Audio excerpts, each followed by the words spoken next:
Hello and welcome to the Full Scottish here on Broadcasting Scotland. My name's Kenny McBride and we're joined today by two excellent guests. Firstly, from European Merchants, Anthony Salamone. Anthony, how are you doing today? Fine, Kenny. How are you? I'm very well, thank you. And on the other side of me, we have Dr. Philippa Whitford MP. And Philippa, how are you doing today? I'm fine. Good morning, Kenny. Well, it's great to have both of you with us. And we start, as we always do, with a wee coronavirus statistics update. So this is as of 2 p.m. yesterday. Yesterday, there were 572 new confirmed cases of COVID-19 in Scotland, and sadly, 41 new reported deaths. A total of 1,292,948 people in Scotland have been tested. Of these, 1,182,336 were confirmed negative. 110,612 tests were positive. So as of Friday night, 1,033 people were in hospital, 53 of whom were in intensive care. And that takes the total of patients who have died following a positive test in Scotland to 4,280. Now, you will notice that those numbers, the numbers of new cases and the numbers of new deaths have been falling in Scotland over the last week or so. But we have obviously heard yesterday about new restrictions applying over Christmas. And Philippa, I'd like to come to you first on this. And you were just saying before we came on air that you were a cheap COVID expert, but you are a doctor, so I'm sure you have enough knowledge to help us through this. What do you make of this sudden change of direction that we saw yesterday? This announcement, especially about the new strain of the virus that seems to be emerging in London and the southeast. What's your feeling about the way this has all emerged in the last 24 hours? Well, obviously, I'm not actually an expert in COVID at all, but like many others involved either in healthcare or in as health spokesperson, I've been submerged in it all year. So I've learned a lot about it. I Hmm. think what people have to realize, we don't have any evidence as yet of this being a more virulent strain, i.e. one that would make you sicker.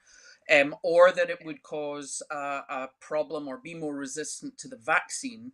But what it does seem to be able to do is the mutation in it, and it's a much bigger mutation than all the tiny little variants we've been aware of.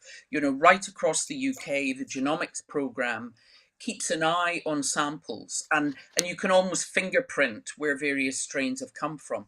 But this has quite a lot of change. And what it seems to do is it makes it much easier to bind in the lung tissue and therefore actually make someone ill. Mm. And that's a problem. If this can spread more easily, then it's more dangerous. If you look at SARS, the original SARS back in 2002, it was much more lethal. It killed 10% of people, but it only became infectious 2 days after you had symptoms, by which time you were unwell, you were either in bed or probably in hospital. And therefore, although it killed 10% of people who got it, it only infected 8,000 people because it was possible to identify it and shut down that spread. The problem with COVID 19 is you're infectious 2 days before you have any symptoms. And therefore, all of us need to always behave as if we're carrying the virus, as if we might spread it to our loved ones or neighbors. And that's why we've got over 75 million cases in the world and well over 1.5 million people have died. So, although Mm. it's much less lethal, it's much more infectious. And this new variant spreads even more easily. And that's the danger of it. Now, obviously, all of the governments in the UK have tried to make Christmas kind of as normal as possible for people. But then that 5 day window that had been announced a few weeks ago has now been shrunk to just Christmas Day. Um, do you think, in retrospect, maybe that 5 day window was too ambitious, was too loose, and that maybe we should have played a wee bit safer earlier on? Well, I think the narrative here in Scotland from the First Minister, from Jason Leach, was always this is a maximal flexibility, and we want you to use as little of it, if any, as possible. Obviously, there will unfortunately be people, key workers, who have to work on Christmas Day, and therefore they will not have the chance even to meet with one relative in the way they would have had in the flexibility. But the narrative here has always been use as little of this as possible. It's not, as I've said repeatedly, it's not about getting three families together all in one house for 5 days. It was about trying to provide a little bit of flexibility.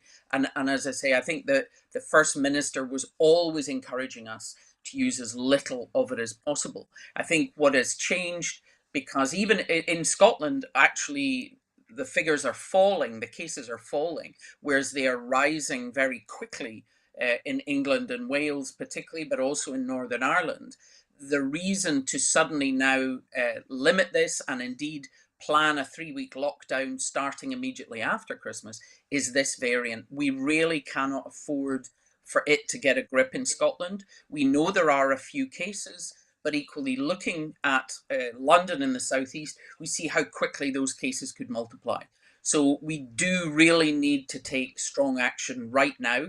It's a shame that it's over the Christmas days, but if we ignore this, we'll be in a real mess in January, and the NHS could be overwhelmed. And that doesn't just mean COVID patients not getting treated, it means the NHS isn't in a state to cope with treating people with other conditions, and then would also struggle with the vaccination programme. So it is critical that we accept this, that we follow the rules, and that we really avoid this strain getting a grip in Scotland.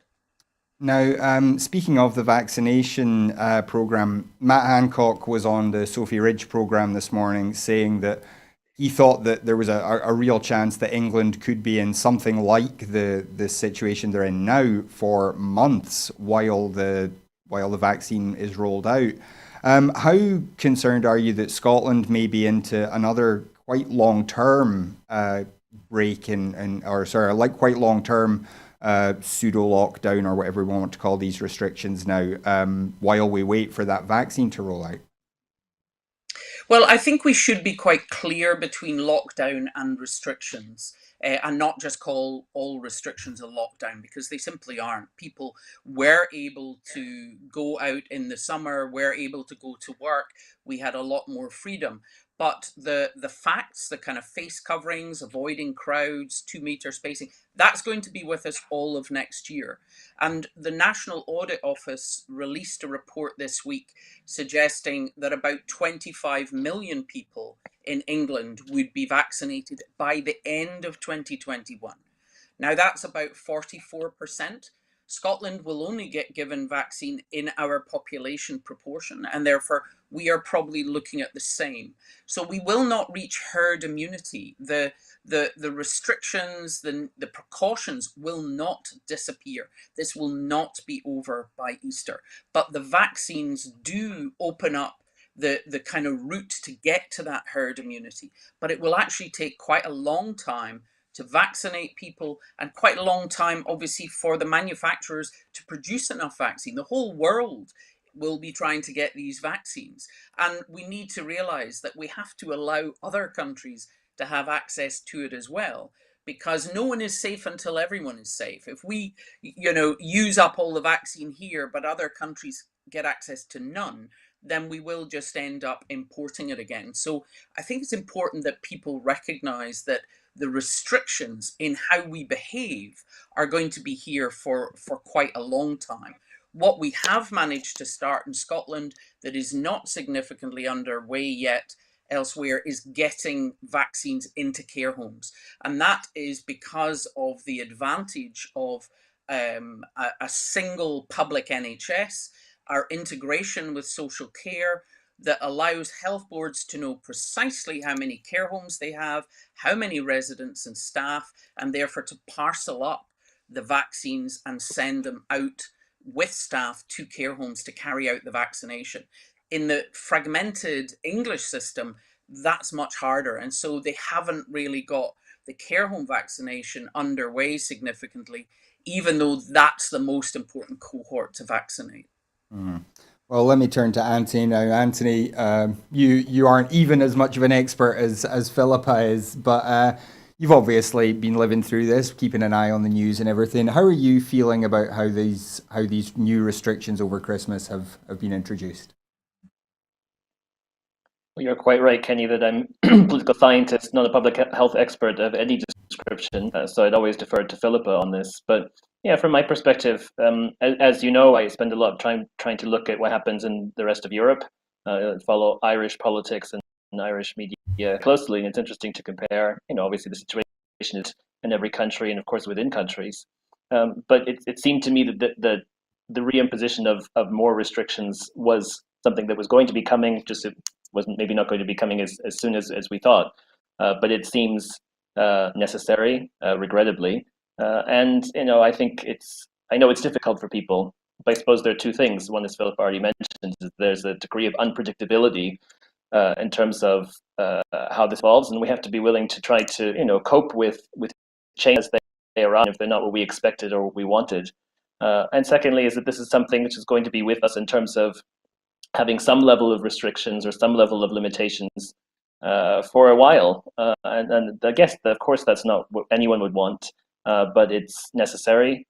And there are things that each of us can do regardless of what's happening around us in terms of limiting social contacts, washing hands, using face coverings, and so on. And I think we know all of that. I know that there's a lot of fatigue that can set in for people. They want this to be over with. They see vaccines on the horizon and recognize that better times are in sight. But I think that, we can't let go of all the behaviors that we've become accustomed to, because they're crucial to ensuring that while we wait in the months ahead for the vaccines to be produced and administered and so on, that we can continue to try to limit the spread of the virus as much as we can. Hmm. And speaking of the politics, when you look at Boris Johnson compared to Nicola Sturgeon, Mark Drakeford, and other European leaders, what's been your feeling about how the UK government has compared versus these other governments? Well, I think when you look at the UK government, there can often be some room for hope to leave something to be desired. Of course, the most crucial in this for role of government is communication. It's getting out very clear messages of what people are supposed to do. It's gathering together all the different information and needs, from public health experts to looking at social impacts, putting that all together and taking important decisions. I mean, politicians are important. Politics is important. It matters to have good people in the positions when a serious situation arises. And Boris Johnson is not particularly suited to being a good public health communicator, in the sense of being extremely clear. He waffles a lot. He doesn't really make decisions very quickly. A lot of the times his messages confuse very erudite language, which I don't really think the average person would immediately understand. And that's not what we need. We need to be very clear, honest, and frank communications about the difficult challenges which we are facing and will continue to face. And that sacrifices of us have been and unfortunately will be required. And the most important thing is to build a consensus that we are all in this together, that this is a challenging period, but we will get through it. And we need to work together. And I think that the UK government has not always been great on that. Mm. Well, speaking of a lack of clarity from the UK government, of course, this coronavirus and this new strain of the virus is not the only crisis that we're facing just now.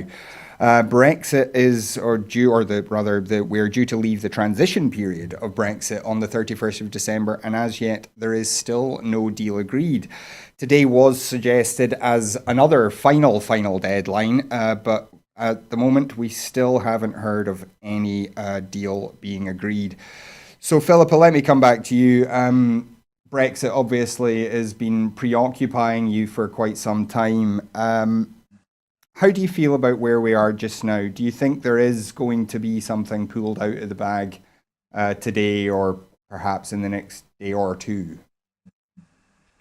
Well, I think it's important to remember that even if there's a deal, the main challenges that come into effect in just 11 days' time, the bureaucracy, the delays at ferry ports, etc., they all happen whether there's a deal or no deal. The Northern Ireland Protocol is whether there's a deal or no deal.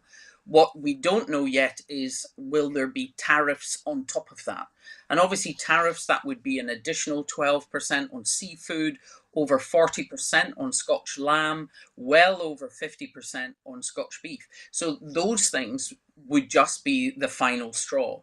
But the kind of queues at Dover, the bureaucracy, etc., that is inevitable. And it's clear that any deal that is pulled out of the hat at the moment is going to be very thin and narrow. There will be many sectors like the financial services sector, which is important for both Scotland and obviously England, the City of London, etc. They will not be significantly covered. There will be a loss of some of the security and particularly policing integration that we have. We lose the European arrest warrant. So a deal is going to be a very small, narrow thing. And one of the problems is that this bureaucracy and delay has been inevitable ever since Theresa May's Lancaster House speech in January 2017. So 3 years ago, the UK government decided without consultation with the devolved nations, the UK is leaving the single market and customs union. So the chaos that is in 11 days' time has been inevitable ever since then. And it's incredible that the UK government did not do more to prepare for that aspect of things. I'm a member of the EU committee at Westminster.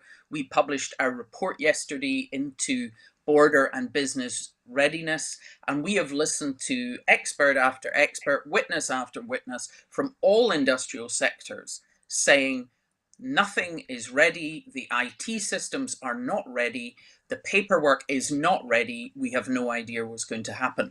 3 of the major kind of IT systems only launch in the next 11 days. How can you get your staff trained? How can you make sure your business system will integrate to it? How can you learn what it is you have to do?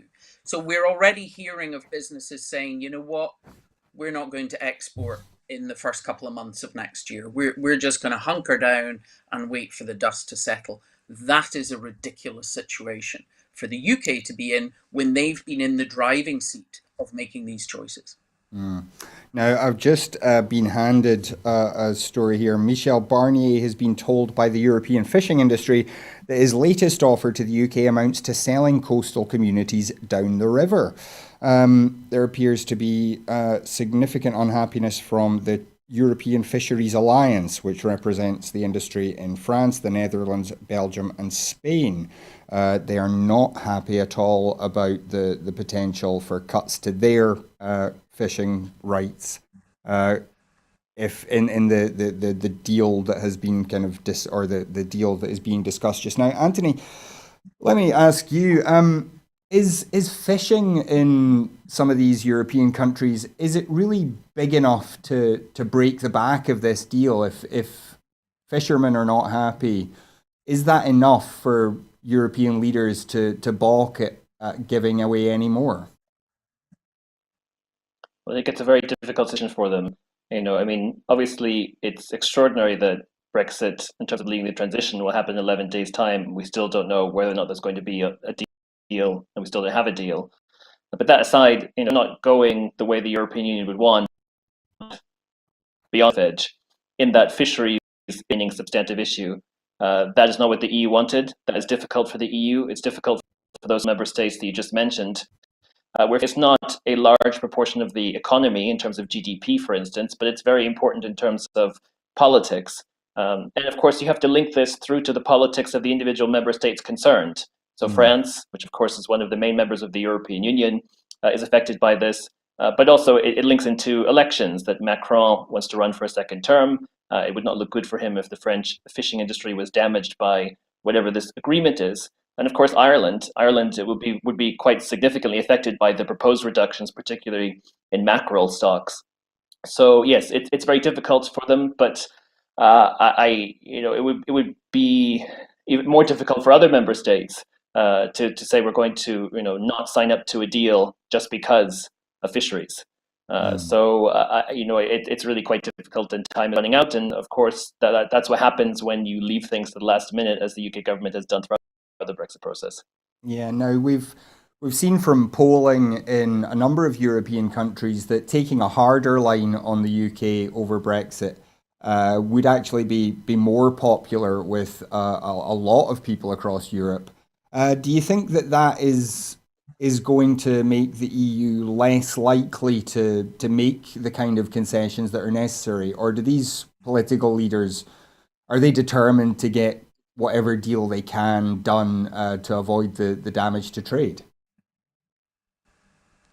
I think the European Union has been very clear, particularly in recent days. They don't accept a deal at any price. They will not barter away things that are extremely important to them just to have a deal with the UK, even though that would result in. But of course, that makes you operate from the position as the EU does and the rest of the world does, that Brexit was the UK's decision and the UK's responsibility and the UK's obligation to, first of all, work constructively, and second of all, put forward proposals that make sense and could actually work and actually be implemented. So no, the EU would not sign up to a deal that contradicts the core principles of the single market in particular, and the whole point of what the European Union is about. Even though that would be difficult. And of course, throughout the process, the UK has been obsessed with the idea that Germany would rescue the deal, that Angela Merkel, the German car manufacturers, whoever, would ride to the rescue. And of course, that hasn't happened because Germany and France and every other EU member state has signed up to what the European is about. And of course, some of these countries which you mentioned in terms of fisheries include Denmark. Those are countries which, when the UK was in the European Union, would have considered themselves very close allies of the UK. And as you can see, as soon as the UK has left and their own interests are at stake, they will advocate their own position, support what the European Union is doing. So no, there's been a huge degree of unity amongst the 27 in a way that we haven't really seen on other issues. That has been quite consistent despite the difficulties. And I think that it's always important to remember that the EU is a multifaceted organization. Of course, you've got the member states and their different interests. You've got EU institutions. The European Parliament is the one having set this deadline, saying that they're not going to ratify an agreement unless they receive it by midnight tonight. So the EU is not a single entity that can sort of pass a treaty or legislation in 4 hours. It needs time. It needs to manage different interests, and that's making things difficult to conclude a deal in a day or 2 days. Hmm. Yeah, Philippa, if I can come back to you, this question of ratification, obviously, there has been talk about some sort of emergency protocols if a deal can't be done. But is there a feeling in Westminster from the MPs from the government benches that there will be time for Westminster to ratify this bill properly? If there Well, is I think one. it's quite. I think it's quite clear that Parliament would be recalled if there is a deal to be managed, or indeed if there is any legislation still required if there's a no deal. So I think there's a good chance that in the week after Christmas that we may well be recalled to Parliament one way or the other. Our concern is also about having the time. If you remember, when we wanted more time in Parliament to look at the withdrawal agreement, which is only the divorce deal, so it's not as complicated or as extensive as the future relationship agreement. We were given 3 days, and when we asked for more, we were told, no, oh, you've had lots of time. And yet, when they brought in the internal market bill and were threatening to break that treaty, it was, oh well, it was rushed through and we didn't realize how bad this this arrangement on Northern Ireland would be. So it would be bizarre now to be only giving us maybe 2 or 3 days to ram a deal like this through. I mean, it's absolutely irresponsible that both member states, the EU Parliament and the UK Parliament may have so little time to look at this. But whether there would be some mitigation, some slower implementation at the beginning of the new year if there is a deal. But I think the underlying problem is still that the UK doesn't get it. When I visited Berlin in 2016, What I was told was, much as Germany had always been an ally of the UK within Europe, their two priorities were EU27 and protecting the single market, because those were the underlying foundations of the modern EU, and they were not going to sell them out. We still seem to think that, having left the golf club, we can demand to still play on a Sunday morning. And okay, we won't use the clubhouse, but could you build us a wee gazebo down at the water feature? That is the situation we're in. It's not like a divorcing couple. It is, we have left the club, and therefore we just no longer call the shots. Now, Philip, as you said, you have connections personally and politically in Europe, particularly in Germany. What have you been hearing from all of the people that you talk to across the continent? From ordinary people particularly, what is their feeling towards the UK now?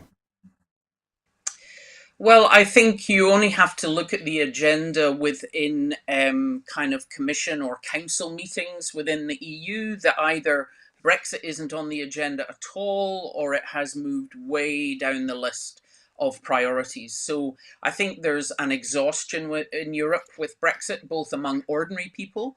I took part in an event that I'd organized a week ago with some German commentators, and they were talking about how the media is now not so interested in covering stories about the UK side of Brexit. And there's a dismay, and initially I think there was a dismay, a sadness, and a degree of denial that the very pragmatic, down to earth UK would go ahead with it. Now there is a kind of, if you're going, just get on with it. We're sick of listening to this. And I also think that the UK government has not recognised how much the internal market bill has completely trashed their reputation, not just in Europe, but elsewhere. We saw that from President-elect Biden, that the UK was using legislation to threaten to break an international treaty they had agreed less than a year before. So that sends the message, well, actually, it doesn't matter what we sign. If we change our minds further down the line, we're up for breaking it. So that, I think there's a real kind of impatience now, and kind of anger now, and also just a loss of trust. And once you've lost trust, finding any kind of agreement is much harder. Yeah, Anthony, let me come back to you now. We've talked before about the different kinds of power, the hard power and soft power that countries can have. Now, Brexit is likely to have an impact on the UK's hard power. It's going to diminish our economy. It's going to make us more disconnected in all sorts of ways. But this question of Britain's soft power, the reputational damage that things like Brexit and specifically the internal market bill have done, how big an issue do you think that's going to be over the coming years? Well, I think it's very significant because it was always the case, it has been for years, that the UK is in relative geopolitical decline. The rise of powers like China, but also India, Brazil, and others. The UK is only going to be less important in the world from now on. It has already hit the high water mark. So the question is, how do you retain influence and try to promote, of course, not just interests, which is the singular focus of the UK government, but also your values, insofar as there are common values. The best way to do that is through multilateral institutions, if you're able to have influence in them and shape them. And obviously, the main one amongst that for European countries is the European Union. So this whole false debate about sovereignty or regaining sovereignty and so on. The UK, first of all, never lost its sovereignty. Every member of the European Union is a sovereign state. The UK was able to amplify its sovereignty through the European Union by being one of the largest member states and being able to shape a union of 28 member states, largest economy in the world at the time. That is gone on the one hand, and then yes, sure, there's the added reputational damage, not just of having left the European Union, but the way in which the UK government, the May and Johnson governments, have gone about it in a haphazard, confused way, with inflammatory rhetoric, unreasonable demands, poor management, all of that. It's certainly, I think it's taken a while for the ineptitude of the Brexit process from the UK side to filter through to the global audience, because of course many people in other parts of the world weren't paying as much attention to Brexit. but I think that that's finally started to sink in, and that kind of reputation will be very hard to reverse because once people see the UK, the Westminster system has conducted itself for the past few years, you start to peel layers and you see what's really going on. It's very hard to go back from that. Hmm.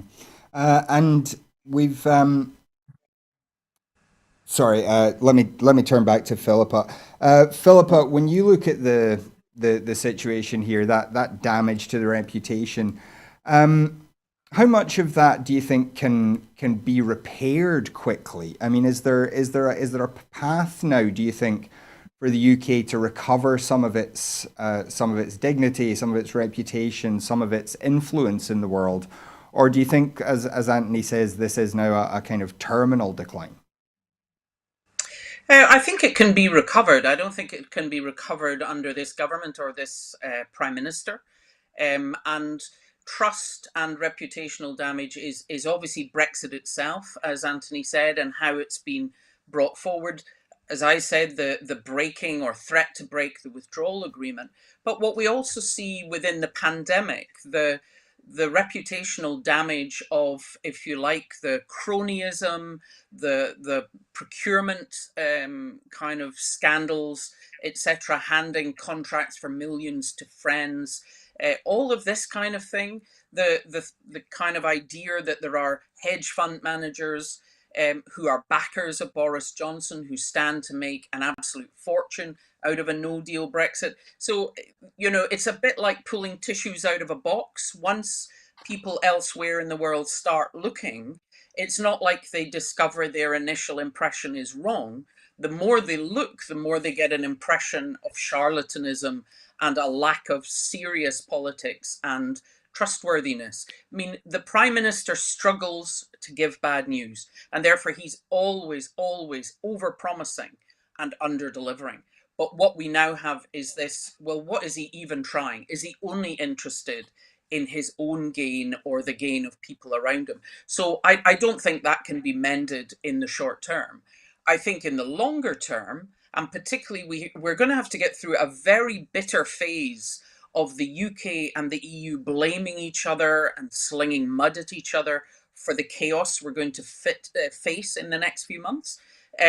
It'll be way the other side of that. And I think it will not be until you have a different government in the UK that actually realizes, whether in the EU or not, you need to have a positive relationship with it. You need to work closely together to deal with the threats and challenges that are global, both climate change, security, cyber attack, etc. And that therefore just simply putting a wall up around the English coast doesn't serve anybody. Mhm. Well, as we said, there's 12 hours to go. Well, just under 12 hours to go now until that deadline set by the European Parliament. We will, of course, talk more about this on tomorrow's Scotland at 7. But we move on now and we look across the Atlantic to where there has been, as we reported a wee bit earlier this week, an attack, a cyber attack on a number of agencies across the UK, including the nuclear agencies in the UK, in the US rather. This is via the solar company SolarWinds. They have a set of network management products that have a back door through which some malicious code was entered. There doesn't appear to be any great damage done as far as we can tell so far, but there has been obviously great concern over this. Russia has been accused. Mike Pompeo, a member of the Trump administration, has blamed Russia, but it does appear that Trump is less convinced by that. So, Philippa, let me come to you first on this. How concerned should we be about this kind of cyber attack that, as I say, as far as we know, has come from Russia? I think we should be very concerned. I mean, the strategic defence review that the UK carried out in 2015 put cyber attack as the number one kind of defence priority. And whether it's Russia, whether it's North Korea, whether it's China, whether it's individual actors or cyber terrorism, in the end of the day, the priority is making sure that your systems are secure and well defended. What we've seen here, obviously, is a particular company's product having a weak backdoor that has been exploited.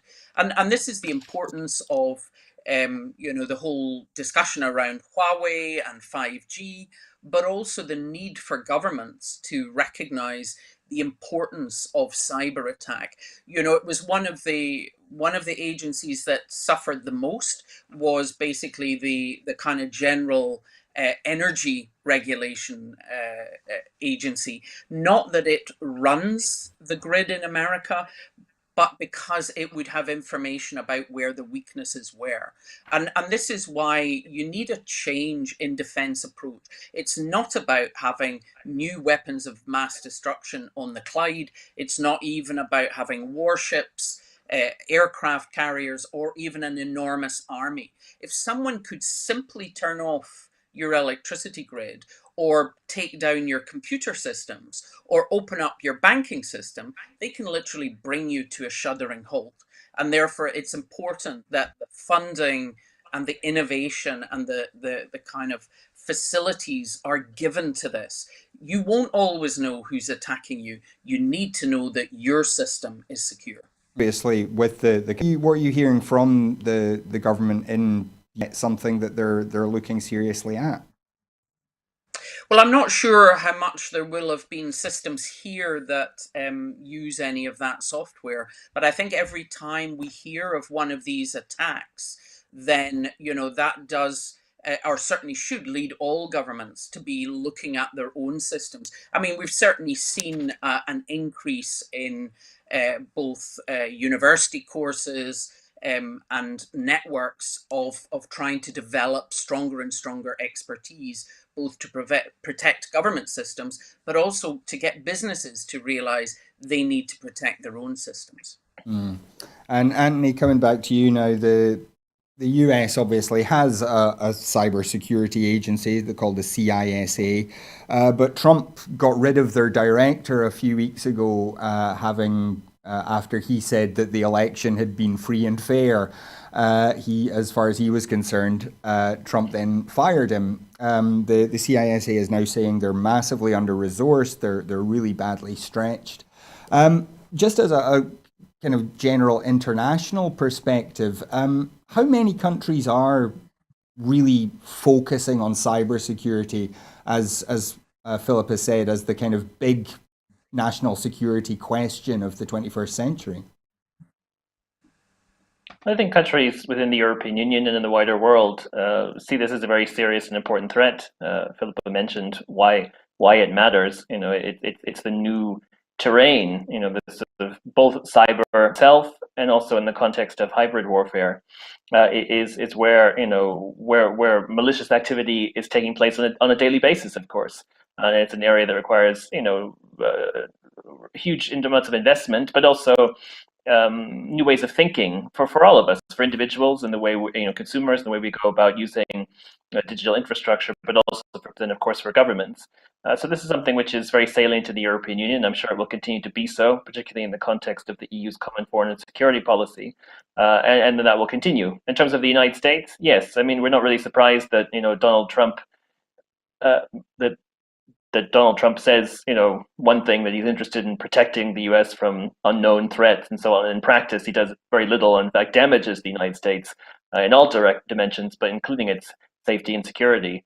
So that's no surprise. But it does point to the fact that there's always a difficulty here in attribution. But we know that there are both state actors, in particular Russia, but many others China who are involved, and then non-state actors too. So it's a hybrid, challenging, difficult environment, but it's one where, as Philippa said, we need to focus our attention, and then conventional weapons are not going to do anything for you in the face of a cyber attack. Yeah, and just to tie this back to Brexit a wee bit, we've talked a little bit about security cooperation, but obviously the internet crosses borders very much more effectively than an army can, for example. So how big a problem is Brexit going to be when it comes to that kind of cooperation on cybersecurity over the coming years? Well, it's important because, as I've said on this program more than once, we're not just talking about a trade deal here in terms of the future relationship between the EU and the UK. We're talking about the relationship, which is everything. Yes, it's trade, and that's important, but it's also about data and security and police and judicial cooperation. It's of what is possible, as Philippa mentioned, by the UK not being part of the European Union. There are limits, but it's important to at least have this, future relationship in place, even if it's thin on trade, which will allow for some continued cooperation between UK and EU authorities. And obviously, the hope would be that on the basis of a thin agreement in future, if there is a change at UK level, as in England, and the UK is willing to recognize that it makes sense to work with neighbors that are right next to you and have a closer relationship with the EU, that might be possible to build further cooperation, better cooperation on the basis of what will be a thin agreement if there. Mm.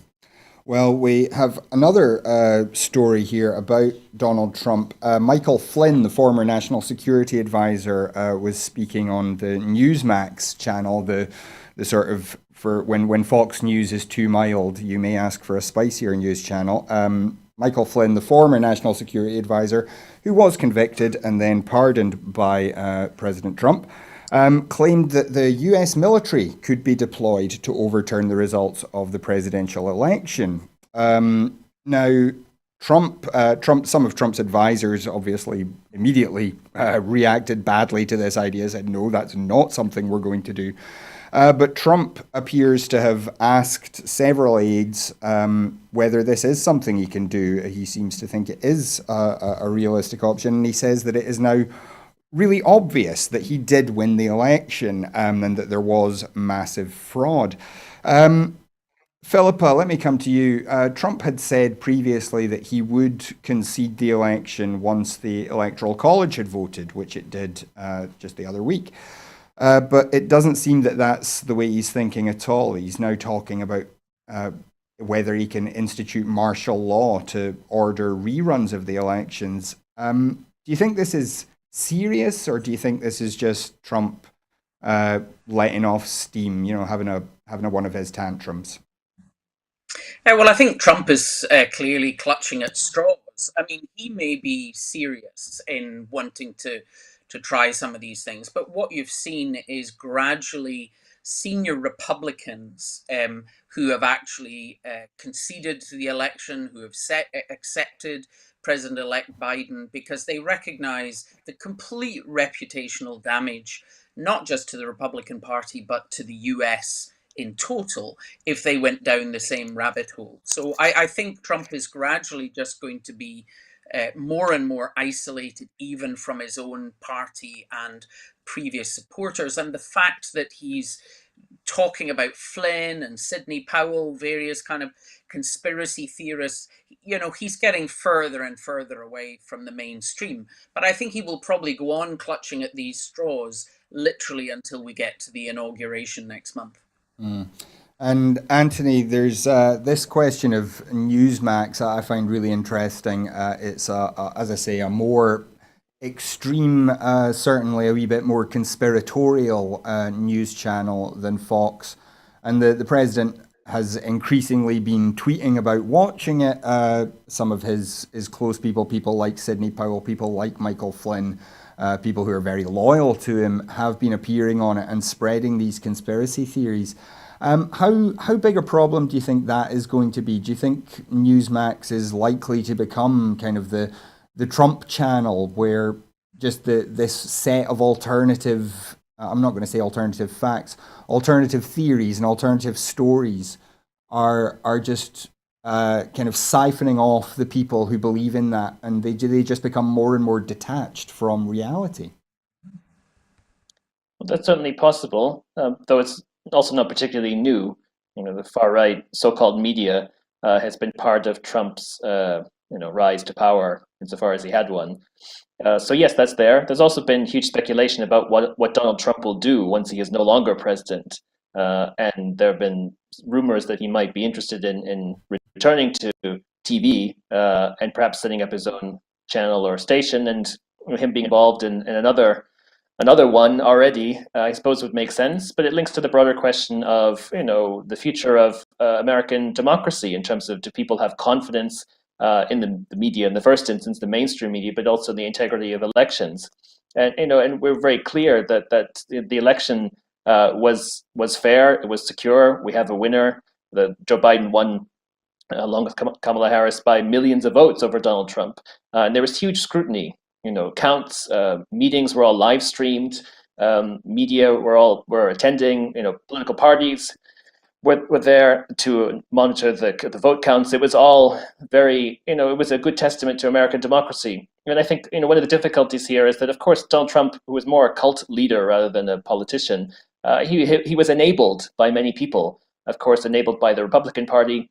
But, I also think that the mainstream media did not challenge him as much until Election Day, until he started falsely claiming all these things about the election being stolen from him or voting irregularities. It was only at that point when you start to see major American news networks turning away, saying they were not going to cover his speeches when they were full of lies. They were not going to give credence to what he was saying, when Twitter only really started applying labels saying that what he was saying was wrong. It's not that he started lying from Election Day onwards. It's just that the response from American institutions didn't really kick in until then. I think that's been important in ensuring that some people don't believe the lies that he's telling now. But it's a big challenge for the United States in terms of how it moves forward with people having confidence in institutions when some people want to believe in conspiracy theories, and that speaks to perhaps a broader malaise in the United States. Yeah, well, we will obviously keep an eye on the wacky world of President Trump, but we come back now to Scotland, and I've just been handed another story today. This is a statement from Police Scotland Chief Constable Ian Livingston saying, following the announcement by the First Minister, there can be no doubt that other than for the most essential journeys, people should not be travelling between Scotland and other parts of the UK. I remain clear, I do not consider it appropriate or proportionate for officers to establish checkpoints or roadblocks to simply enforce travel restrictions. These restrictions are a preventative measure to halt the progress of COVID, and Police Scotland will support this approach with a strong operational profile.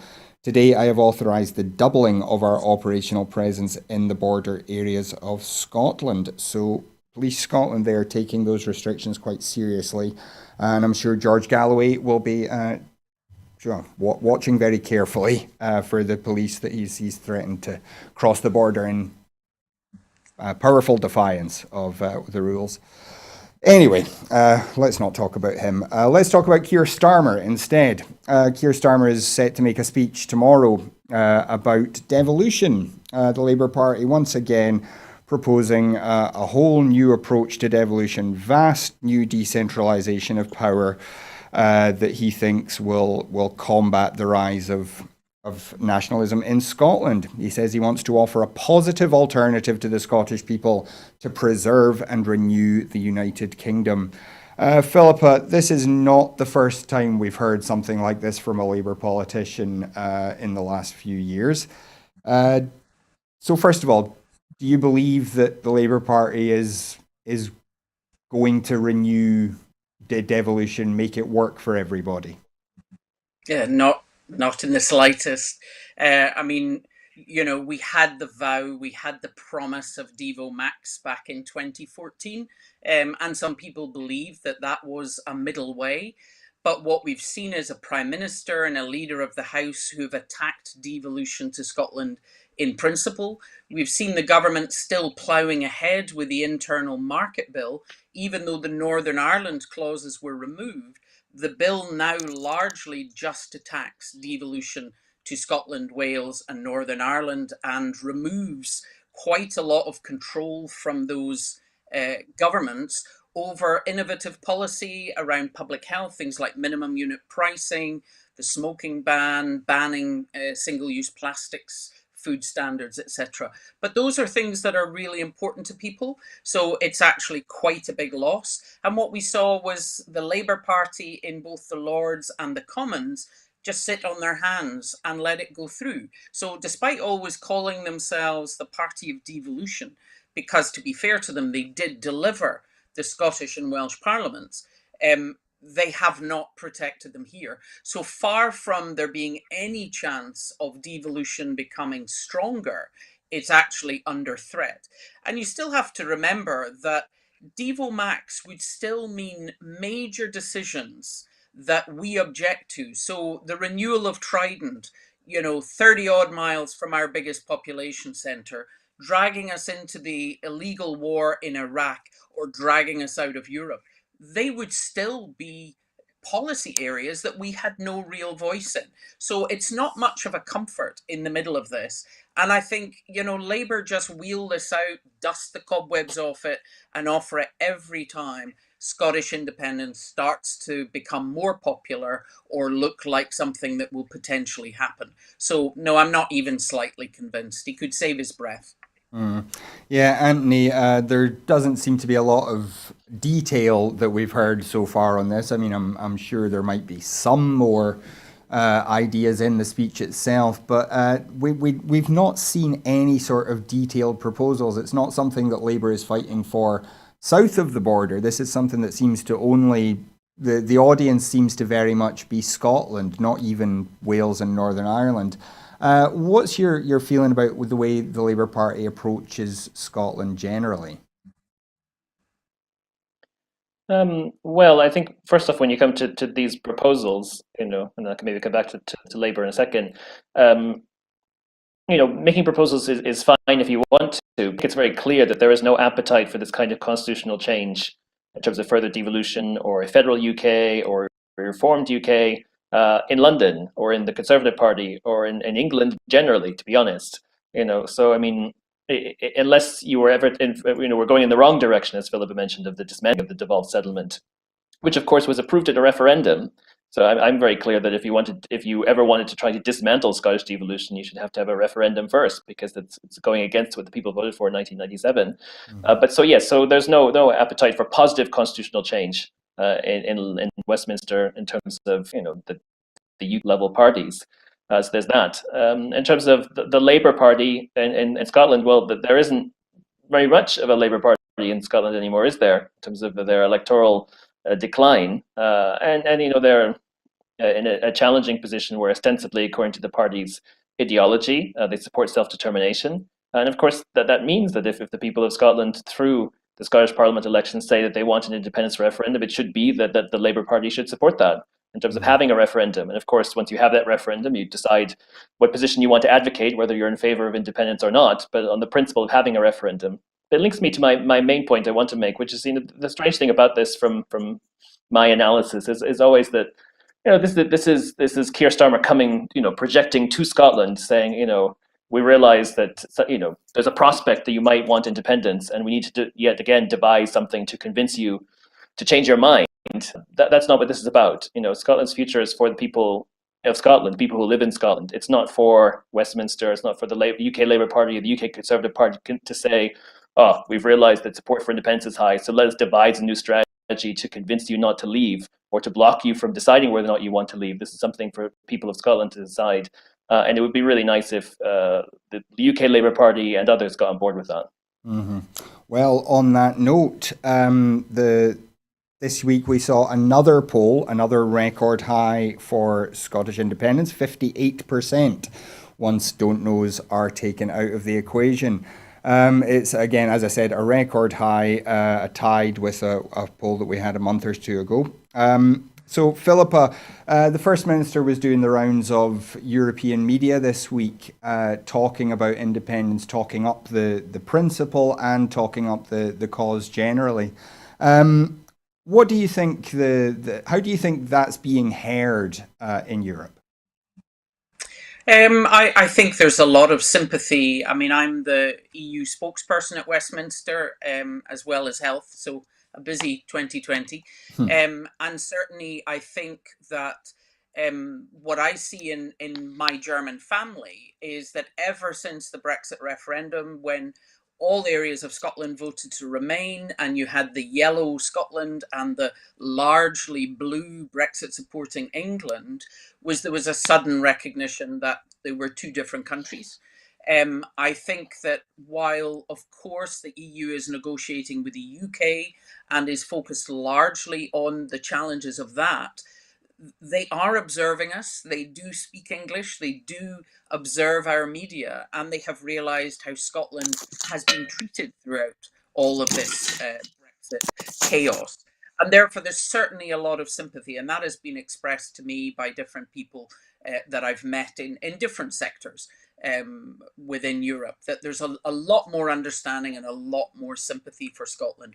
Now, that doesn't mean they're going to come over here and campaign for independence. They're not. Nor does it mean that there'll just be a magic wand that goes, okay, boom, you're in Europe. But we've already heard many European and European Parliament politicians recognizing we've been member citizens for over 40 years. We already meet all the EU acquis, all the standards, and therefore what normally takes the time to enter the EU is aligning your democracy, your human rights, and things like your product standards, your industry standards, your market. Those are the key things, and actually for the vast majority of that, Scotland already meets them. And our resources in land, in water, in renewable energy, in hydrogen are huge, and therefore are things that are attractive to the EU. And I think also having some kind of phoenix out of the flames of Brexit, having a country that is positive about Europe, is something that will be welcomed, but it will take time. And I think we'll see more of that welcoming narrative in the coming year or so. Anthony, you obviously, as you said, you're studying European politics all the time. Are you hearing the same sorts of things as Philippa? Well, I mean, it's very clear that there's been a big change in terms of people's attitudes to the idea of Scotland becoming independent because of Brexit, and because of the clarity which has emerged from that, as Philippa said, in terms of Scotland being a pro-European place. You're right that I've written extensively on how Scotland could join the European Union, not least in the EU blueprint.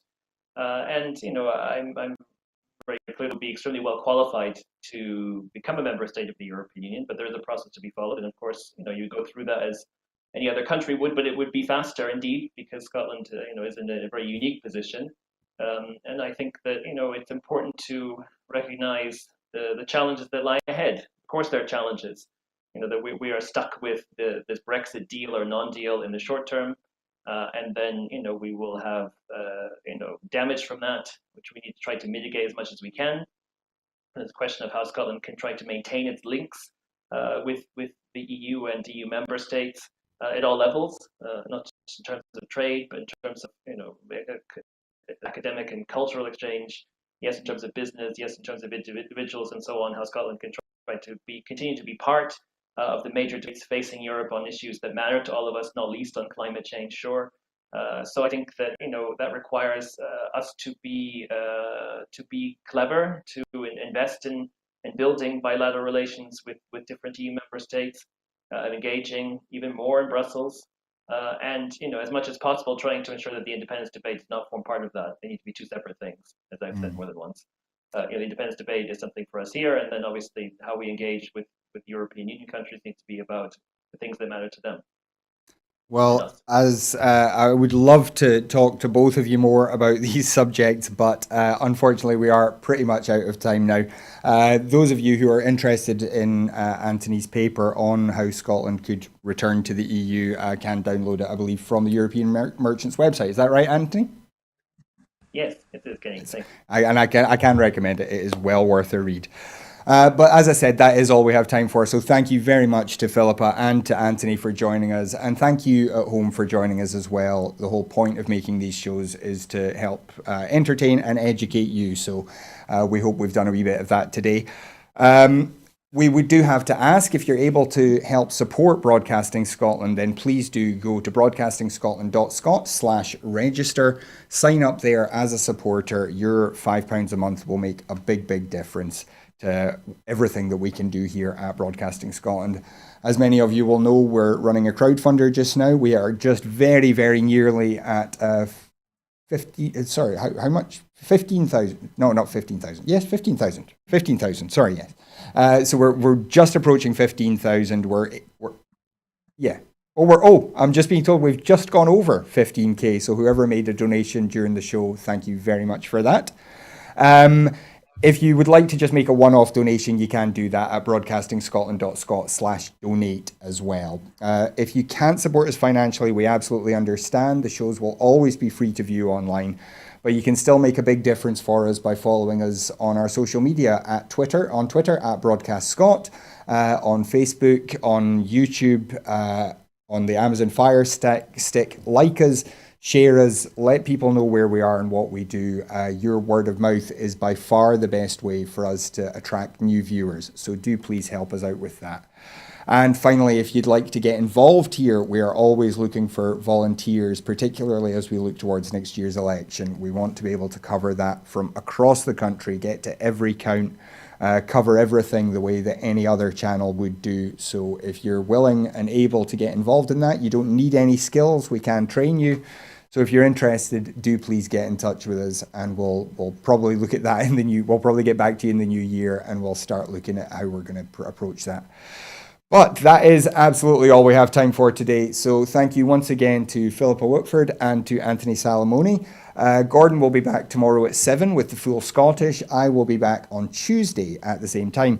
So until then, thanks very much for joining us, and have a great day. Goodbye.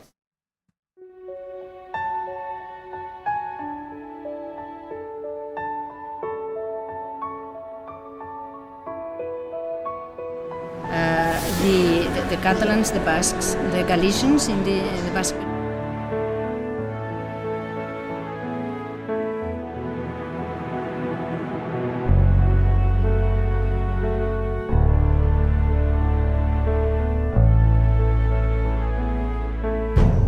An independent future for Scotland.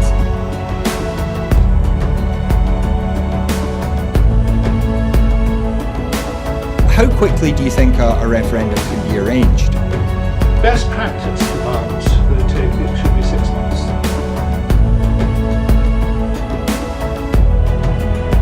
Just looking at the overall share numbers for Scotland at the moment, the SNP 46.4%.